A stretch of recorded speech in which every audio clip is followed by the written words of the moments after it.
اعوذ باللہ من الشیطان الرجیم بسم اللہ الرحمن الرحیم السلام علیکم ناظرین، آج کا وظیفہ اللہ کے بہت ہی مبارک نام یا وہابو کا وظیفہ ہے۔ بہت ہی خوبصورت، بہت ہی عمدہ اور بہت ہی مجرب وظیفہ ہے۔ لیکن ویڈیو میں آگے بڑھنے سے پہلے میں آپ سے ریکویسٹ کرتی ہوں کہ صدقہ جاریہ کی نیت سے اگر آپ نے ابھی تک ہمارے چینل کو سبسکرائب نہیں کیا تو ویڈیو کو لائک کریں اور چینل کو سبسکرائب کریں۔ ناظرین، یا وہابو کا مطلب ہے اے بہت دینے والے۔ یہ لفظ حب سے بنا ہے جس کا مطلب بغیر معاوضہ کے عطا کرنا ہے، یعنی ایسی عطا جس میں کوئی غرض نہ ہو، جسے جو چاہا عطا فرما دیا، بغیر عوض کے دوسروں پر مال و دولت نچھاور کر دیا۔ اس طرح بے سوال عطا فرمانے والے کو وہاب کہا جاتا ہے۔ اللہ تعالیٰ یا وہاب ہے، یعنی وہاب ہے، وہ اپنی مخلوق کو اس انداز میں دیتا ہے کہ اس کا کوئی ثانی نہیں، کیونکہ دنیا میں اللہ تعالیٰ کے علاوہ اور کوئی ذات ایسی نہیں جو بغیر مانگے اور بغیر کسی غرض کے عطا کرتی ہے۔ اس لیے جو شخص اللہ تعالیٰ کو اس صفت سے پکارتا ہے، اللہ تعالیٰ اس پر اپنی عطا کے خزانے کھول دیتا ہے۔ جو چیز وہ مانگے مل جاتی ہے۔ خاص کر اس اسم کا تعلق رزق کی فراخی کے ساتھ بہت ہے۔ یہ اسم جمالی ہے اور اس کے اعداد 14 ہیں۔ وہ شخص جو غربت اور تنگ دستی سے دوچار ہے، یعنی خرچ زیادہ ہو اور آمدن بہت کم ہو، اسے چاہیے کہ اس اسم کو روزانہ 1100 مرتبہ صبح اور 1100 مرتبہ شام کو 11 دن تک پڑھے۔ اس کے علاوہ اس کے گھر والے بھی یہ اسم اسی طرح پڑھیں تو بہت جلد ان کی حالت بدل جائے گی۔ جو شخص چاہتا ہے کہ وہ ہمیشہ دولت مند رہے تو اس کو چاہیے کہ وہ اس کا مال کبھی بھی کم نہ ہو، یعنی ہمیشہ دولت مند رہے یا ضرورت کے مطابق اللہ کا رزق اسے ملتا رہے۔ تو اسے چاہیے کہ آج جو وظیفہ میں بتانے جا رہی ہوں وہ بھی یا وہابو کا وظیفہ کرے۔ وظیفہ جس طریقے سے، جس حساب سے میں بتاؤں گی، آپ نے اسی حساب سے کرنا ہے۔ اگر کوئی چاہتا ہے کہ اضافہ مال و دولت ہو تو وہ یہ وظیفہ یہ بھی کر سکتا ہے۔ یہ وظیفہ شادی کے حصول کے لیے بھی کیا جا سکتا ہے۔ اگر کسی کے اوپر قرض بہت زیادہ ہو تو وہ بھی یہ وظیفہ کرے، انشاءاللہ العزیز اس کے اوپر سے قرض ختم ہو جائے گا۔ رزق کی برکت میں بھی اضافہ ہوتا ہے، زندگی میں بھلائی کی برکت ہوتی ہے، بڑی مشکلات اور پریشانیوں کا حل ملتا ہے، دنیا اور آخرت کی کامیابی حاصل ہوتی ہے، دعاؤں کی قبولیت میں اضافہ ہوتا ہے، دل کی پکی یقینیت بڑھتی ہے، جسمانی اور روحانی صحت میں بہتری آتی ہے، علم و حکمت کی فہم میں اضافہ ہوتا ہے، دشمنوں کے شر سے محفوظی حاصل ہوتی ہے، خوشیوں کی برسات ہوتی ہے اور ایمان کی قوت میں اضافہ ہوتا ہے۔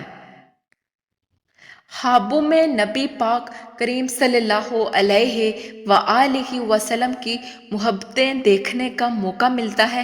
یا وہابو کا ذکر کرنے سے بچوں کی نیکیوں اور برکت میں اضافہ ہوتا ہے اور شیطان کے وسوسوں سے محفوظ رہنے کا ذریعہ بنتا ہے، معاشرتی تعلقات میں بھی بہتری آتی ہے اور دنیا کی مشاغل میں کامیابیاں حاصل ہوتی ہیں، سرکار کی رضاکاری حاصل ہوتی ہے۔ یا وہابو کا جو ذکر ہے یہ زیادہ تر مال و دولت کے لیے پڑھا جاتا ہے اور لوگ اس کا عموماً دنیاوی فوائد حاصل کرنے کے لیے اس کو استعمال کرتے ہیں۔ اس کے علاوہ ایمان میں مزید استقامت، دنیا اور آخرت کی کامیابی اور دعاؤں کی قبولیت کے لیے بھی یا وہابو کا ذکر کیا جاتا ہے۔ اب ہم چلتے ہیں آج کے وظیفہ کی طرف۔ آج کا جو وظیفہ ہے وہ یا وہابو کا ہے۔ آپ نے کرنا یہ ہے کہ آپ نے سب سے پہلے اعوذ باللہ من الشیطان الرجیم بسم اللہ الرحمن الرحیم پڑھنا ہے۔ اس کے بعد آپ نے صرف اور صرف ایک مرتبہ درود ابراہیمی یا کوئی اور چھوٹا درود جو آپ کو آتا ہے آپ نے وہ پڑھنا ہے، جیسے کہ اللہم صلی علی محمد و علی آل محمد، آپ نے ایک مرتبہ درود پڑھنا ہے۔ اس کے بعد آپ نے 121 مرتبہ پڑھنا ہے یا وہابو یا وہابو یا وہابو، یعنی کہ اے دینے والے۔ آپ نے اپنی خواہشات کو اپنے مائنڈ میں رکھنا ہے۔ اس کے بعد آپ نے یہ وظیفہ کرنا ہے، رات کو سوتے وقت کریں، دن میں کریں، بہتر ہے کہ رات کو سوتے وقت آپ یہ وظیفہ کریں۔ انشاءاللہ العزیز آپ کی زندگی کی تمام تر حاجات، تمام تر مشکلات حل ہو جائیں گے۔ ایک مرتبہ درود ابراہیمی پڑھنے کے بعد 121 مرتبہ یا وہابو پڑھیں، اور پھر 300 مرتبہ استغفر اللہ استغفر اللہ استغفر اللہ پڑھنے کے بعد لاسٹ میں ایک مرتبہ پھر سے درود پاک پڑھیں۔ اس کے بعد اپنے رب کی بارگاہ میں ہاتھ کھڑے کر دیں۔ استغفار ہمیں ہر وظیفے میں اس لیے پڑھنا چاہیے تاکہ جو ہمارے کبیرہ اور صغیرہ گناہ ہیں، جو ہماری دعاؤں کو قبول نہیں ہونے دیتے، ان کے لیے ہم استغفار لازمی ہر وظیفے میں ایڈ کریں۔ تو اس کے بعد آپ نے لاسٹ میں اپنے اللہ سے بڑی ہی عاجزی اور بڑی ہی انکساری سے دعا مانگنی ہے، اے پروردگار ہمیں ان لوگوں میں شامل فرما لے جنہیں تو ہدایت فرماتا ہے اور وہ صراط مستقیم پر چلتے ہیں، جو توبہ کرتے ہیں اور تو ان کی توبہ کو قبول فرماتا ہے۔ اے اللہ تو نے حضرت اسماعیل علیہ السلام کو قربانی کے وقت محفوظ رکھا اور حضرت عیسیٰ علیہ السلام کو سولی پہ محفوظ رکھا اور حضرت ابراہیم علیہ السلام کو آگ سے محفوظ رکھا۔ اے اللہ تو نے حضرت نوح علیہ السلام کو طوفان سے کشتی میں محفوظ رکھا۔ یا اللہ ایسے ہی اپنی رحمت سے ہر مصیبت، میری ہر دکھ، آزمائش، افلاس، تنگی، قرض، مرض، بھوک، پیاس، بیماری اور ہر پریشانی سے محفوظ فرما۔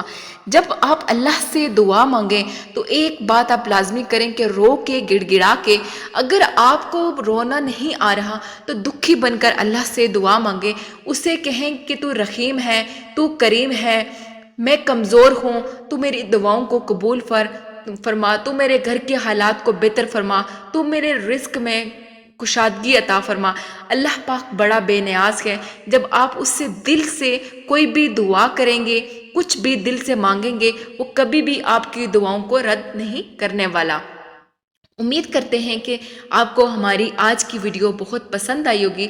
اگر آپ کو وظیفے کی یا کسی بات کی سمجھ نہیں آئی تو آپ مجھ سے کمنٹ میں پوچھ سکتے ہیں، اور اللہ کے 99 ناموں میں سے ایک نام ضرور کمنٹ باکس میں ٹائپ کریں۔ خدا آپ کا میرا حامی و ناصر ہو۔ السلام علیکم۔